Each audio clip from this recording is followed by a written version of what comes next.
Bien, queridos hermanos, vamos a buscar en nuestras Biblias Génesis capítulo 1. Génesis capítulo 1. Y vamos a leer desde el versículo 1 hasta el versículo 8. Vamos a poner especial atención en el día de hoy al segundo día de la creación, donde Dios va a crear el firmamento o los cielos. Leamos juntos. En el principio creó Dios los cielos y la tierra estaba desordenada y vacía, y las tinieblas estaban sobre la faz del abismo, y el Espíritu de Dios se movía sobre la faz de las aguas. Y dijo Dios: sea la luz, y fue la luz. Y vio Dios que la luz era buena, y separó Dios la luz de las tinieblas. Y llamó Dios a la luz día, y a las tinieblas llamó noche. Y fue la tarde y la mañana un día. Luego dijo Dios: haya expansión en medio de las aguas, y separe las aguas de las aguas. E hizo Dios la expansión, y separó las aguas que estaban debajo de la expansión de las aguas que estaban sobre la expansión. Y fue así. Y llamó Dios a la expansión cielos. Y fue la tarde y la mañana, el día segundo. Vamos a orar. Padre amado, pedimos su guía en su palabra en esta tarde. Gracias, Padre, porque usted es un Dios todopoderoso, que hizo todas las cosas. Y Señor, en ese Dios poderoso es en el cual confiamos. Ayúdanos, Padre, a que al ver, Señor, su majestad, nosotros podamos, Señor, cada día estar confiados de que su mano poderosa es la que nos cuida, es la que está detrás de nosotros y es la que nos provee, Señor, y nos fortalece en todas nuestras necesidades. Padre amado, guíenos en este tiempo en su palabra. Lo pedimos en el nombre de Jesús. Amén. Muy bien, queridos hermanos, estamos en el relato entonces de la creación y ya estamos en el día segundo de la creación. Bueno, hay algo interesante en cuanto a las palabras que se usan para decir día primero, día segundo y así sucesivamente. Nosotros sabemos que existen los números ordinales y están los números cardinales, ¿cierto? Los números ordinales son primero, segundo, tercero y así sucesivamente, que significa posición de algo. Y están los números cardinales, 1, 2, 3, 4, 5 y así sucesivamente. Algo interesante que hace Moisés aquí en la enumeración de los 7 días de la creación es que él en el primer día de la creación ocupa un número ordinal. Él dice el día 1, perdón, usa un número cardinal. Él dice el día 1. Sin embargo, cuando empieza a enumerar después del segundo en adelante, usa números ordinales. Dice el día segundo, el día tercero, el día cuarto, quinto, sexto, así sucesivamente. Entonces, cuando menciona el primer día, él dice el día 1. El día 1. Y después sigue numerando con segundo, tercero, cuarto, quinto. Hemos dicho que el primer día, ¿qué fue lo que se creó? ¿Qué creó Dios el primer día? Cuando dice el versículo 1, en el principio creó Dios los cielos y la tierra, dijimos que ese versículo 1 es un resumen del relato, de todo el capítulo 1. Ese es el típico estilo hebreo de narración. En el primer versículo, el narrador nos va a dar una cápsula con todo lo que va a contener el relato completo. Así que el versículo 1 es un resumen y a partir del versículo 2 viene un desglose de todo lo que va a ser la narración. Así que el versículo 1, póngalo aparte. El día 1 de la creación, ¿qué creó Dios? Versículo 5. Y llamó Dios a la luz día.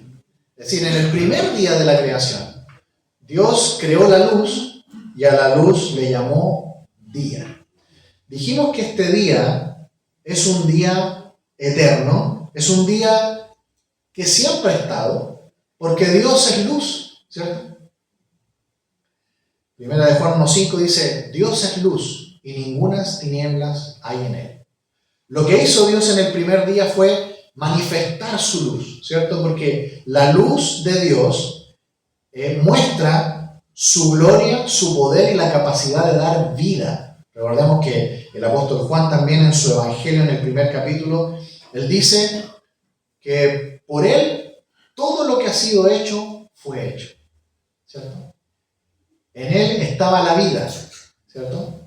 Y la vida era la luz de los hombres. Así que la luz de Dios, ¿qué es? Su capacidad de dar vida. Es su gloria. Lo recordamos al Señor cuando Él estaba allí en la visión de Isaías capítulo 6. ¿Recuerdan que también lo leímos? El Señor estaba sentado en su trono grande y sublime y sus faldas llenaban el templo. Y es tan gloriosa su luz que los ángeles serafines que están alrededor de Él no lo pueden mirar, ¿cierto? Con unas alas los ángeles tienen que taparse el rostro porque no lo pueden mirar a Dios directamente por su luz, por su gloria. Y el apóstol Juan en el capítulo 12 de su evangelio dice que Isaías vio a Jesús. Así que ¿quién es el de la visión de Isaías 6? Es el Señor Jesucristo, sentado en su trono. En Mateo capítulo 17 también mencionamos la transfiguración. Recuerdan que el Señor llevó a 3 de los apóstoles al monte Tabor y en la cima de este monte se transfiguró delante de ellos. Es decir, reveló su luz gloriosa. Fue tan potente la luz que pareciera que todo se volvió blanco a causa de la potente luz. Jesús, cuando estuvo aquí en la tierra, Él veló su gloria. Él se veía como un hombre normal. Si ustedes recuerdan en Juan capítulo 4, cuando tiene esta conversación con la mujer samaritana, recuerdan que la mujer samaritana le dice a Jesús, ¿cómo tú siendo un hombre judío vienes a hablar conmigo? Es decir, Jesús tenía una apariencia como la de cualquier hombre normal. Pero en la transfiguración, cuando Él mostró su gloria y su luz, ahí Él mostró un poquito esa gloria luminosa que Él siempre ha tenido. Por último, ¿recuerdan cuando Jesús está haciendo su oración sacerdotal al Padre? En Juan capítulo 17, Jesús le dice al Padre, Padre, devuélveme la gloria que tenía contigo antes que el mundo fuese. Es decir, esta luz que hay en Dios siempre ha estado. La gloria de Dios siempre ha estado. Su luz siempre ha estado. Y en el capítulo 1, en el primer día de la creación, cuando Dios manifiesta su luz, es la presentación de Dios en la creación. Y a esta luz Dios le llamó día. Cuando estemos en el cielo, dijimos en Apocalipsis 21, que va a haber sol en el cielo, va a haber luna, va a haber estrellas, ¿cierto, no? La Escritura nos enseña que este mundo, esta creación actual, está bajo maldición. Cuando nuestros primeros padres terrenales, Adán y Eva, pecaron, se introdujo al mundo el pecado y con ello la muerte. Y toda la creación, hasta el día de hoy, gime hasta que venga la redención completa. Esta creación está destinada a ser destruida. Este universo no va a seguir más. Segunda de Pedro capítulo 3 dice que un día, en el día de Dios, Dios va a quemarlo todo. ¿Pero qué viene después? Cielos nuevos y tierra nueva, donde reina la justicia. Y en esos cielos nuevos y en esa tierra nueva, ya no hay necesidad de sol, ni de estrellas, ni de luna. Porque en ese lugar eterno, definitivo, donde vamos a vivir con nuestro Señor, el cielo, no es necesario que haya sol. Porque ¿cómo se va a iluminar? Dice que Dios es la luz y Jesús es su lumbrera. Por lo tanto, este día que se menciona acá, siempre ha estado y va a continuar por la eternidad. Este día de luz de Dios siempre ha estado y nunca va a terminar. Es un día eterno que va a continuar por los siglos de los siglos. En el cielo ya no va a haber noche, no vamos a tener que dormir más. Todas las funciones vegetativas ya no van a continuar. Y todos estos detalles, yo sé, misteriosos, la Biblia no nos revela todo. Pero lo que sí sabemos es que la eternidad en el cielo va a ser un día eterno de luz. Y no vamos a ser como los serafines, los ángeles de Dios, que no lo pueden mirar. Nosotros vamos a poder mirar a Jesús cara a cara, sin ningún problema. Así que versículo 1 es un resumen del relato. Versículos 2 al 5 se nos presenta el primer día de la creación, el día 1 de la creación. Y luego viene el día segundo. ¿Por qué yo hago esta pequeña observación? Porque es como que el día 1 contiene a todos los demás días. No sé si usted recuerda que en el libro de Apocalipsis hay un rollo, que es el rollo título de propiedad de la tierra, de la creación y del mundo. Y recuerdan que nadie puede abrirlo, no hay nadie que pueda abrir el rollo y desatar sus sellos. Sin embargo, hay alguien que fue encontrado, que puede abrir el rollo. ¿Quién es esa persona? El Cordero, el Señor Jesucristo. Él tomó el rollo de la mano del Padre y abrió el primer sello. Ustedes saben que los libros antiguos no eran como estos, sino que eran rollos. Entonces, al abrir el primer sello, se va abriendo el otro hacia abajo. Es decir, el primer sello contiene a los demás sellos. De la misma manera, así como hay 7 sellos en ese libro, nosotros tenemos acá 7 días de la creación, contenidos en uno. El día 1, el día de la luz, el día de la luz de Dios, donde Él manifiesta su luz y muestra su poder, su gloria y su capacidad de dar vida a todas las criaturas. Así que el Señor, si se fijan, está manifestando su gloria aquí en la creación. Tenemos un Dios glorioso. Les contaba también de que todas las civilizaciones antiguas tienen un relato de la creación, ¿cierto? Todas. Y en cada una de ellas, el relato siempre presenta la creación de sus dioses.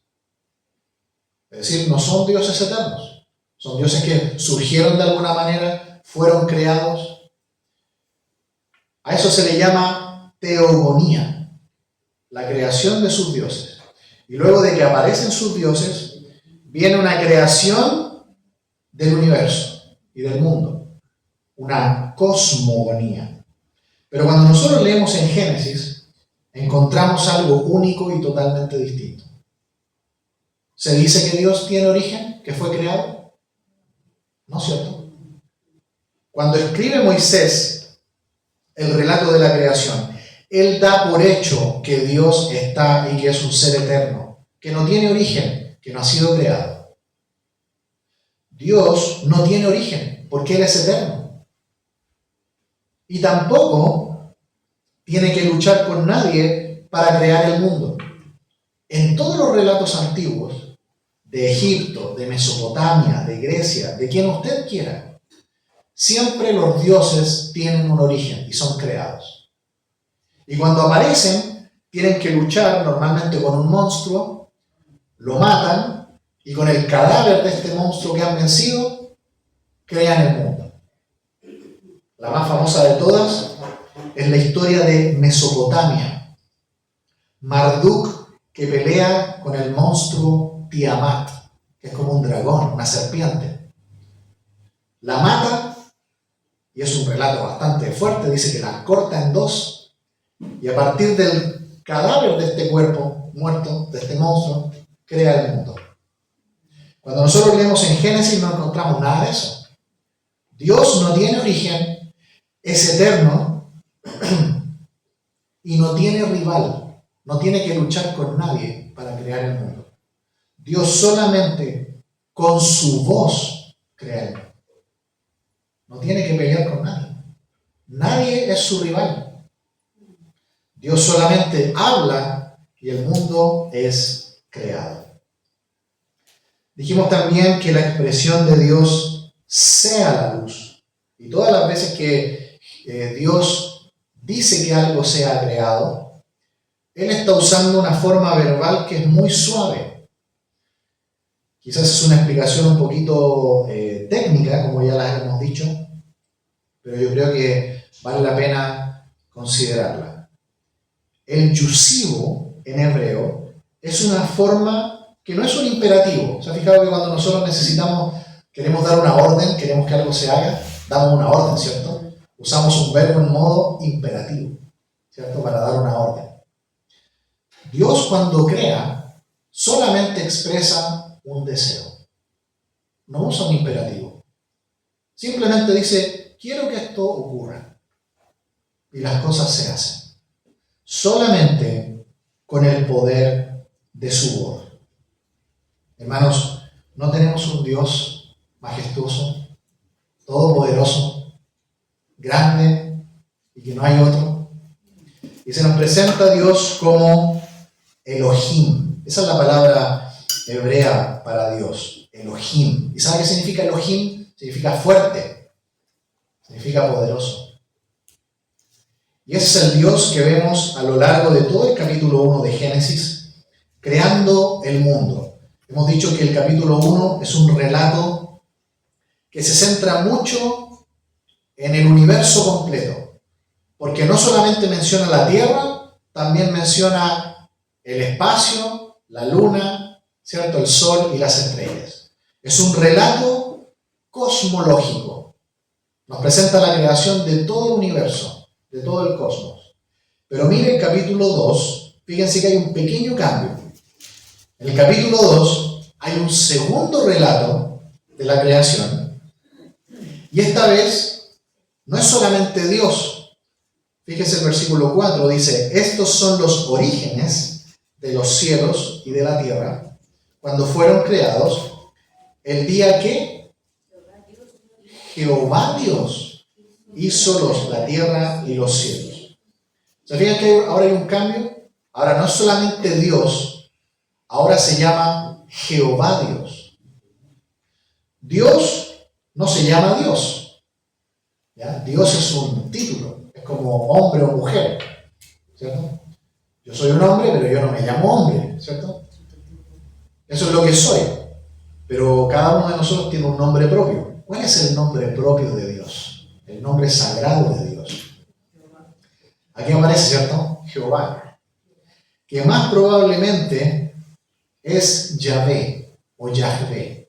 Y sabe que el nombre sagrado de Dios, Yahvé, viene del verbo hebreo ser o estar, Hayá. Por eso que Dios es el Dios viviente, el Dios que tiene vida en sí mismo, que no ha sido creado, el que es eterno y que vive para siempre. Y Él le puede dar vida a otros. ¿Saben qué, queridos hermanos? Decíamos el domingo pasado que hay una tradición rabínica en la cual se dice que nosotros en nuestra respiración estamos diciendo siempre el nombre de Dios. No sé si usted recuerda el Salmo 150 que dice, todo lo que respira alabe a Jah, dice. No alcanza a decir Jehová, solamente dice J-A-H. Todo lo que respira alabe a Jah.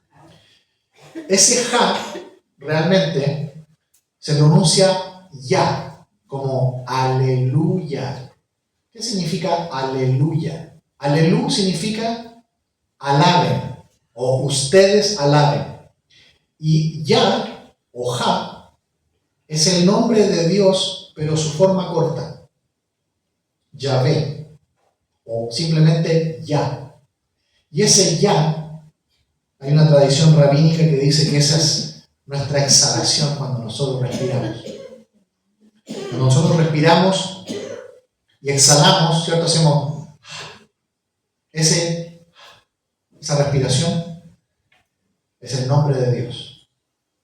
¿Saben que nosotros tenemos vida y vamos a tener vida mientras respiremos, mientras digamos el nombre de Dios?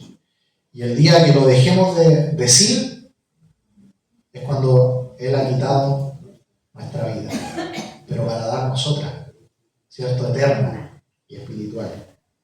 Así que el ser humano está vivo al decir el nombre sagrado de Dios. ¿Cómo fue la primera respiración que tuvo Adán cuando Dios lo creó ahí en el capítulo 2?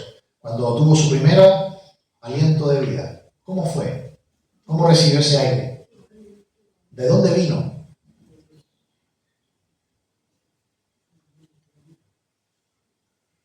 Génesis 2:7. Entonces Jehová Dios formó al hombre del polvo de la tierra y sopló en su nariz aliento de vida, y fue el hombre un ser viviente. ¿Cómo fue el primer, hacia adentro, la primera respiración de Adán? Con un soplo de Dios. Dios sopló de su boca y ese aire entró en Adán y Adán abrió los ojos. Y la primera exhalación del hombre, ¿cuál fue? El nombre de Dios. Esa fue la creación del alma humana. Hermanos amados, nosotros estamos vivos y tenemos vida gracias al Dios viviente que tiene vida en sí mismo y que nos da la vida todos los días. Pero lo más maravilloso, hermanos, es que es un Dios bueno y lleno de amor. Y ahora en la creación del firmamento o de los cielos vamos a encontrar algo más. Dice el versículo 6, luego dijo Dios, haya expansión en medio de las aguas y separe las aguas de las aguas. E hizo Dios la expansión y separó las aguas que estaban debajo de la expansión de las aguas que estaban sobre la expansión, y fue así. Muy bien, a ver si nos podemos imaginar lo que está pasando. Hay una gran cantidad de agua y Dios separó las aguas de las aguas. Dejó una gran cantidad de agua acá abajo en la tierra, al medio dejó una expansión, la palabra hebrea es raquía, que significa algo así como bóveda, y arriba dejó también una gran cantidad de agua. Es decir, en la creación original, en el mundo original, había una gran cantidad de agua aquí en la tierra y una gran cantidad de agua arriba en la atmósfera. Y al medio está lo que nosotros tenemos acá, ahora. Eso está diciendo. Una gran cantidad de agua debajo y una gran cantidad de agua arriba. ¿Y cómo le llamó Dios a la bóveda, a la expansión, a esto, donde estamos nosotros ahora? Versículo 8. Y llamó Dios a la expansión cielos. Y fue la tarde y la mañana el día segundo. Una consulta, una pregunta. ¿En la tierra siempre ha llovido? ¿Siempre ha caído lluvia? ¿Cuál fue la primera lluvia? ¿Adán supo lo que era la lluvia?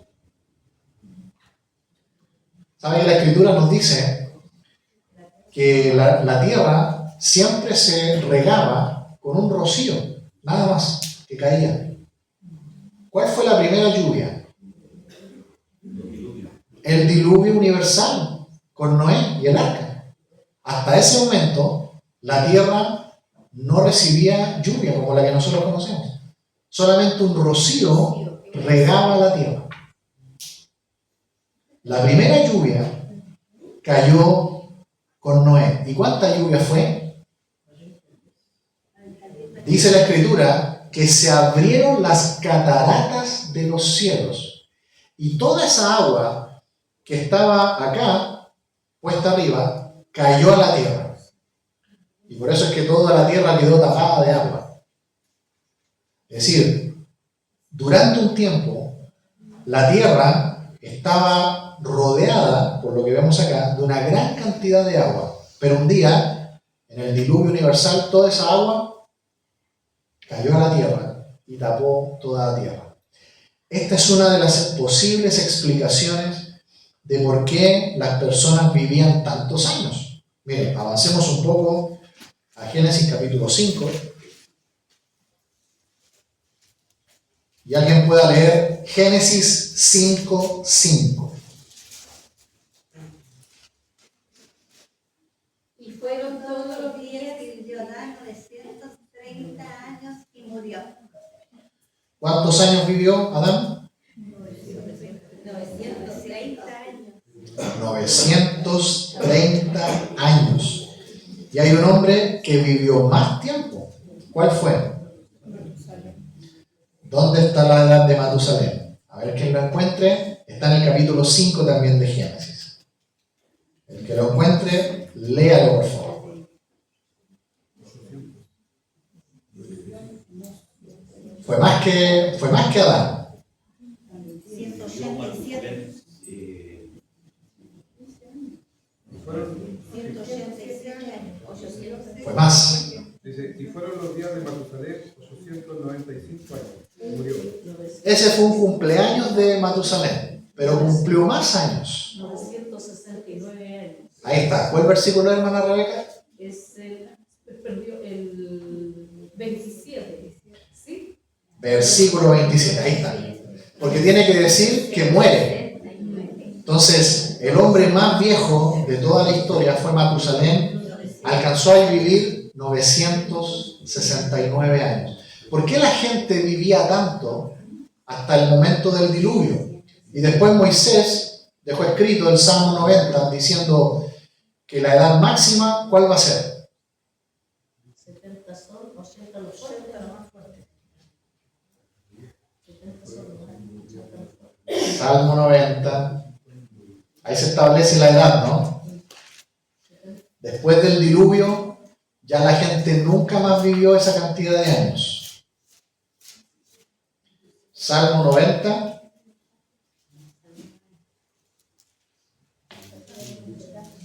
Verso 10. ¿Alguien lo puede leer? Salmo 90, 10. Los días de nuestra edad son 70 años. Y sí, en los más robustos son 80 años. Con toda su fortaleza es molestia y trabajo, porque pronto pasan y volamos. Así es. Ese es el promedio a partir del diluvio. Ya la gente nunca más vivió tantos años. Bueno, está comprobado que lo que mata al ser humano son los rayos UV del sol. Ellos son los que matan las células humanas y hacen que nosotros vivamos en promedio entre 70 y 80 años. En promedio. Algunos superan eso, algunos menos, ¿cierto? Pero la gente antes del diluvio vivía tanto porque esa gran bóveda, ¿cierto?, que estaba cubierta con esta gran cantidad de agua, impedía que penetraran los rayos UV del sol, y por eso que la gente vivía más y las cosas eran más grandes y habían animales tan grandes. Pero después de eso todo se achicó y las personas empezaron a vivir menos. ¿Dónde está que dice que cayó toda esta gran cantidad de agua? Por favor, ¿alguien podría leer? Génesis capítulo 7, versículo 11. Génesis 7, 11. El año 600 de la vida de Noé, en el mes segundo, a los 17 días del mes, aquel día fueron rotas todas las fuentes del grande abismo, y las cataratas de los cielos fueron abiertas. Ahí está. ¿Y el siguiente también? El 12. Y hubo lluvia sobre la tierra 40 días y 40 noches. En toda la tierra cayó una lluvia tan grande, tan fuerte, que tapó toda la tierra quedó tapada, hasta el monte más alto. ¿De dónde cayó tanta agua? Ahí dice, se abrieron las cataratas de los cielos. El agua que Dios separó en el día segundo de la creación, toda esa agua cayó y ahora nuestra atmósfera es solamente de gases. Y es una atmósfera que ya no nos protege como antes. Por eso que ya vivimos hasta ahí nomás, entre 70, 80 años promedio. Pero la gente vivía más antes. De hecho, Noé es uno de los últimos que podemos ver que vivió mucho. Último versículo, si alguien lo puede leer también. Génesis 9, 29. ¿Cuántos años vivió Noé y murió? Y fueron todos los días de Noé 950 años y murió. 950 años. A partir de este momento en adelante, la edad de la gente cae drásticamente. Porque ya el mundo nunca más va a ser el mismo.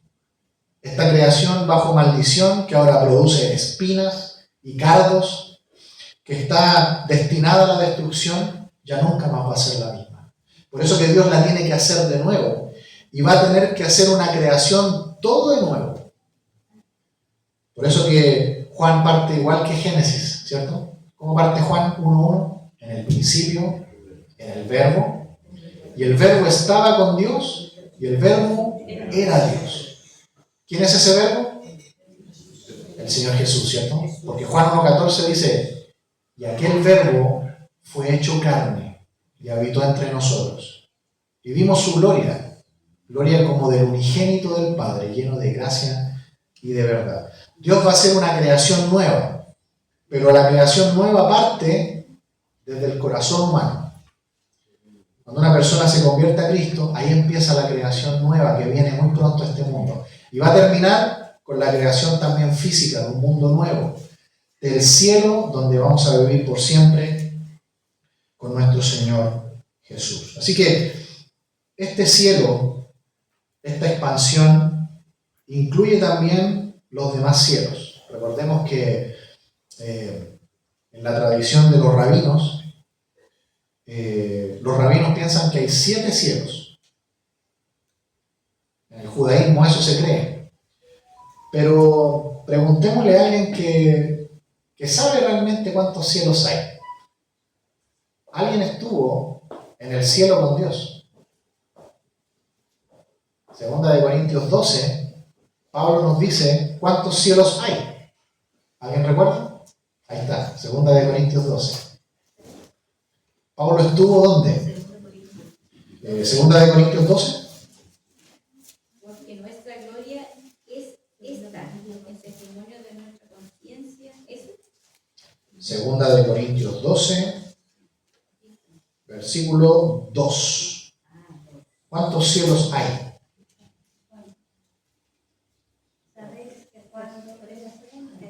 Segunda de Corintios 12, 2. Conozco a un hombre.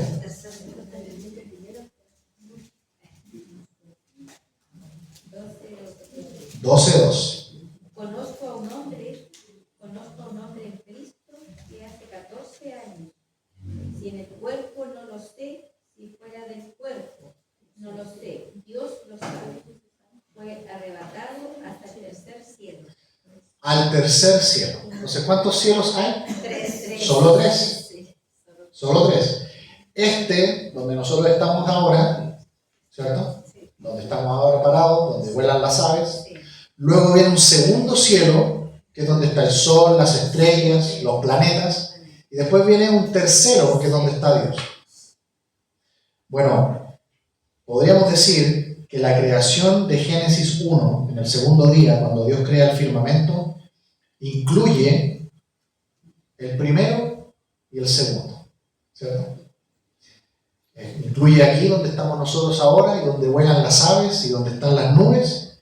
Y después el segundo cielo, porque allí, en el día cuarto, Dios va a poner las lumbreras.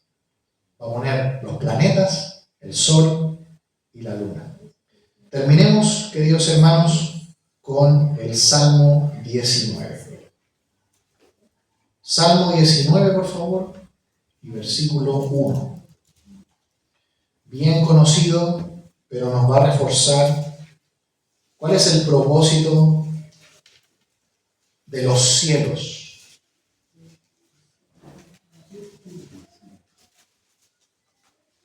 La palabra cielo en hebreo, shamayim, es una palabra que es solamente plural.